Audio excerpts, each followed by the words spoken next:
Hello ನನ್ನ ಬಳಗದ ಬಂಧುಗಳೇ, ಹೇಗಿದ್ದೀರಿ ಎಲ್ಲರೂ? RVRK ಚಾನಲ್ಗೆ ಎಲ್ರಿಗೂ ಸ್ವಾಗತ. ಮಾವಿನಕಾಯಿ ಸೀಸನಲ್ಲಿ ಸಾಕಷ್ಟು ನಾವು ರೆಸಿಪಿಗಳನ್ನು ಮಾಡ್ಕೋಬೋದು. ಅದರಲ್ಲಿ ಒಂದು ರೆಸಿಪಿ ಇದು ಮಾವಿನಕಾಯಿಯ ಹುಳಿ ಸಿಹಿ ಚಟ್ನಿ ಹೇಗೆ ಮಾಡೋದು ನೋಡೋಣ ಬನ್ನಿ.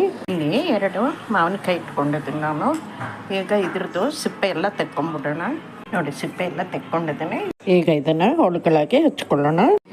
ನೋಡಿ, ಈ ಥರ ಸಣ್ಣದಾಗಿ ಕಟ್ ಮಾಡ್ಕೊಂಡು ಹೋಳುಗಳನ್ನು ಈಗ ಚಾಪರಲ್ಲಿ ಹಾಕಿ ನಾನು ಇನ್ನೂ ಸಣ್ಣಗೆ ಕಟ್ ಮಾಡ್ಕೊತಾ ಇದ್ದೀನಿ. ಚಾಪರಲ್ಲಿ ಹಾಕ್ಕೊಳ್ಳೋಣ.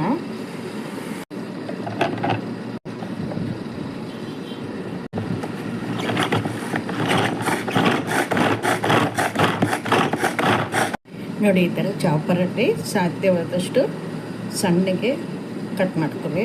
ಎಲೆಕ್ಟ್ರಿಕ್ ಚಾಪರ್ ಇದ್ದರೆ ಅದರಲ್ಲೂ ಮಾಡ್ಕೋಬೋದು. ನೋಡಿ, ಇಷ್ಟು ಸಣ್ಣಗೆ ನಾನು ಚಾಪ್ ಮಾಡ್ಕೊಂಡಿದ್ದೆಲ್ಲ. ಮಾವಿನಕಾಯಿ ಚಟ್ನಿಗೆ ಬೇಕಾದ ಮಸಾಲೆ ಹುರ್ಕೊಳ್ಳೋಣ. ಒಂದು ದೊಡ್ಡ ಸ್ಪೂನಷ್ಟು ಸೋಂಪು ತಗೊಂಡಿದ್ದೀನಿ, ಬಡ ಸೋಂಪು. ಜೀರಿಗೆ 1 ಸ್ಪೂನು, ಒಂದು 10-12 ಕಾಳು ಮೆಣಸು, 1/4 ಸ್ಪೂನಷ್ಟು ಮೆಂತೆ, ಒಂದು 3-4 ಒಣಮೆಣಸು. ಇಷ್ಟನ್ನು ಹಾಕಿ ಹುರ್ಕೋಬೇಕು.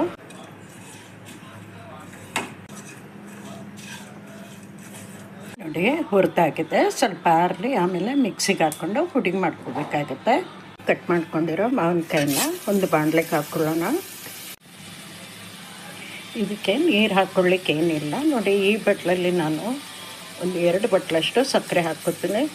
2 ಬಟ್ಲು ಬೇಡ ಅಂದರೆ 1 ಮುಕ್ಕಾಲು 1.25 ಹಾಕ್ಕೋಬೋದು ನೀವು. ಇದು ಸ್ವಲ್ಪ ಮಾವಿನಕಾಯ್ದಾದ್ರಿಂದ ಸ್ವಲ್ಪ ಸ್ವೀಟ್ ಜಾಸ್ತಿ ಬೇಕಾಗುತ್ತೆ. ನಾನು 1 ಮುಕ್ಕಾಲು ಬಟ್ಲು ಹಾಕ್ಕೋತಾ ಇದ್ದೀನಿ ಸಕ್ಕರೆನ. ಈಗ ಇದರಲ್ಲೇ ಸಕ್ಕರೆ ಕರಗಿಬಿಟ್ಟು ಪಾಕ ಬರಲಿಕ್ಕೆ ಬಿಡಬೇಕಾಗತ್ತೆ.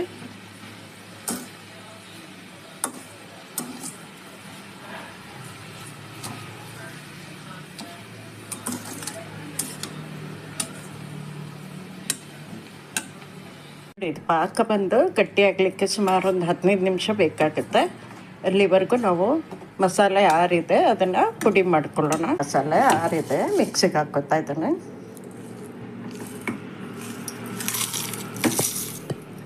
ಮಸಾಲೆನ ತುಂಬ ನುಣ್ಣಗೆ ಪುಡಿ ಮಾಡ್ಕೋಬಾರ್ದು, ಸ್ವಲ್ಪ ತರಿಯಾಗಿ ಹರ್ಕೋಬೇಕು.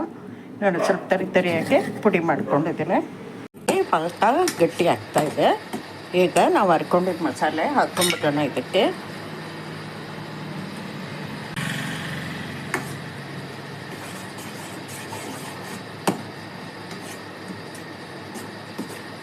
ಸ್ವಲ್ಪ ಉಪ್ಪು ಹಾಕ್ಕೊಳ್ಳೋಣ. ಬ್ಲ್ಯಾಕ್ ಸಾಲ್ಟು 1 ಸ್ಪೂನ್ ಹಾಕ್ಕೊತಾ ಇದ್ದೇನೆ.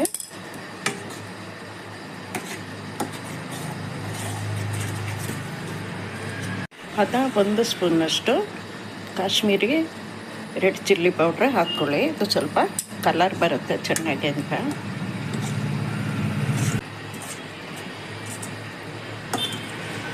ಒಂದು 3 ನಿಮಿಷ ಹಾಕಿದ್ದೆ ನಾನು ಕುದಿಲಿಕ್ಕೆ ಬಿಟ್ಬಿಟ್ಟು. ಇನ್ನೀಗ ನಾವು ಒಲೆ ಆಫ್ ಮಾಡ್ಕೊಬೋದು. ಇದು ಆರಿದ ಮೇಲೆ ಇನ್ನೂ ಸ್ವಲ್ಪ ಗಟ್ಟಿ ಆಗುತ್ತೆ, ಅದರಿಂದ ಈಗ ಒಲೆ ಆಫ್ ಮಾಡ್ಕೊತೀನಿ. ಆರಿದ ಮೇಲೆ ಒಂದು ಗ್ಲಾಸ್ ಜಾರಿಗೆ ತುಂಬಿಸಿಟ್ಕೊಳ್ಳಿ. ಈಗ ಸಾಧಾರಣವಾಗಿ ಆರಿದೆ ನೋಡಿ, ಇಷ್ಟು ಗಟ್ಟಿಯಾಗಿದೆ. ಆರಿದ ಮೇಲೆ ಕೂಡ ಇದೊಂದು ಗ್ಲಾಸ್ ಜಾರಿಗೆ ಹಾಕಿಟ್ಟುಕೊಳ್ಳೋಣ.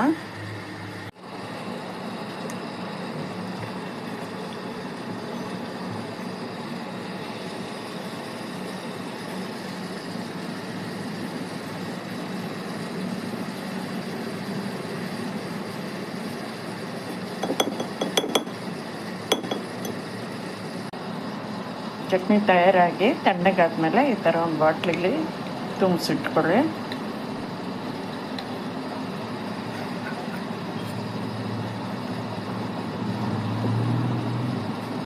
ನೋಡಿ, ಬೇಕಂದಾಗ ನಾವು ಉಪಯೋಗಿಸ್ಕೋಬೋದು. ಚಪಾತಿ, ದೋಸೆ, ಬ್ರೆಡ್ಡು ಎಲ್ಲದಕ್ಕೂ ಆಗುತ್ತೆ ಇದು.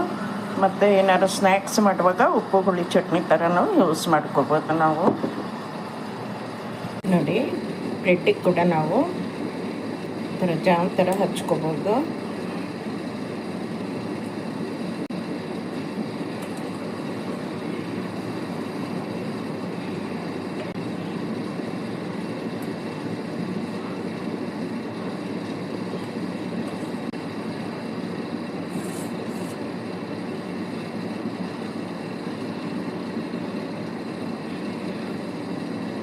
ವಿಡಿಯೋ ಇಷ್ಟ ಆಗಿದ್ದರೆ ಲೈಕ್ ಮಾಡಿ, ಶೇರ್ ಮಾಡಿ, ಕಮೆಂಟ್ ಮಾಡಿ, ಹಾಗೆ ನನ್ನ ಚಾನಲ್ಗೆ ಸಬ್ಸ್ಕ್ರೈಬ್ ಆಗಿ. ಧನ್ಯವಾದಗಳು.